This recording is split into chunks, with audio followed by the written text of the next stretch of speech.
నమస్తే, నేను మీ KS Naidu. KS నేను సైతం ప్రశ్నిస్తా యూట్యూబ్ ఛానల్ స్వాగతం. ఆంధ్ర రాష్ట్రానికి ఇంకొక అద్భుతమైనటువంటి అవకాశం ఏంటంటే ఆ, మెడికల్ కాలేజీలు శాంక్షన్ అయ్యాయి. అంటే ఆల్రెడీ గతం వైసీపీ గవర్నమెంట్ ఉన్నప్పుడు 17 మెడికల్ కాలేజీలు ఆ, అలాట్ చేసినటువంటి విషయం అందరికీ తెలిసిన విషయం. అందులో కూడా కొన్ని ఒక 4 మెడికల్ కాలేజీలు రన్నింగ్లో ఉన్నాయి. మిగతావి కన్స్ట్రక్షన్ చేస్తున్నవి, కన్స్ట్రక్షన్ ఫినిషింగ్ స్టేజ్లో ఉన్నటువంటి కొన్ని ఉన్నాయి. సో అది పక్కన పెడితే ఇప్పుడు కూడా కూటమి ప్రభుత్వం వచ్చిన తర్వాత కూడా ఎన్ఎంసీ నోటిఫికేషన్ ఒకటి వచ్చింది. అంటే కొత్తగా మెడికల్ కాలేజీలకి పర్మిషన్స్ ఇచ్చే పరిస్థితిలో ఉంది. అయితే దేశంలోనే కొత్త వైద్య కళాశాలలు నెలకొల్పడంతో పాటు ఇప్పటికే ఉన్నటువంటి వాటిలో ఎంబీబీఎస్, బీడీఎస్ సీట్ల పెంపునకు నేషనల్ మెడికల్ కమిషన్ దరఖాస్తులు ఆహ్వానించింది. 2025 జనవరి 4వ తేదీన ఆన్లైన్లో దరఖాస్తులు సమర్పించాలని చెప్పేసి గడువు విధించింది. వైద్య సంస్థల ఏర్పాటు, అసెస్మెంట్ రేటింగ్ నిబంధనలు 2023 ప్రకారం కళాశాల ఏర్పాటుకు అనుమతులు మంజూరు చేస్తామని చెప్పేసి ప్రకటించింది.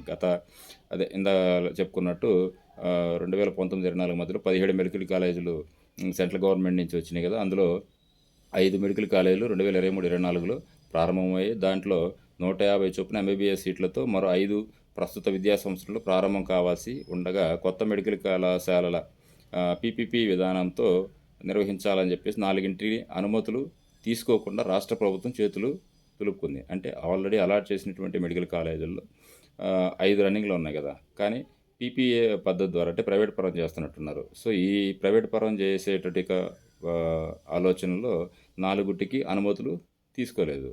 సో ఈ తీసుకోకపోవడం వల్ల ఆల్రెడీ పులివెందుల కళాశాలలో 50 ఎంబీబీఎస్ సీట్లు అడ్మిషన్లు ఎన్ఎంసీ అనుమతి ఇచ్చినా కూడా కళాశాల నిర్వహించలేమని ప్రభుత్వమే అనుమతులను రద్దు చేసుకున్నటువంటి పరిస్థితి. ఈ చర్యల ఫలితంగా ఈ ఒక్క ఏడాదే రాష్ట్రం ఏకంగా 700 సీట్లు కోల్పోయింది. ముందస్తు ప్రణాళిక ప్రకారం 2025-26లో 6 వైద్య కళాశాలలు ప్రారంభిస్తే మరో 1050 సీట్లు సమకూరాల్సినటువంటి పరిస్థితి ఉంటుంది. ఈ నేపథ్యంలో ప్రభుత్వం ఈ దఫా 10 మెడికల్ కళాశాల ఏర్పాటుకు చర్యలు తీసుకుంటే 1750 ఎంబీబీఎస్ సీట్లు దరఖాస్తులు చేసుకునేటటువంటి పరిస్థితి విద్యార్థులకు ఉంటుంది. సో ఇప్పుడన్నా ప్రభుత్వం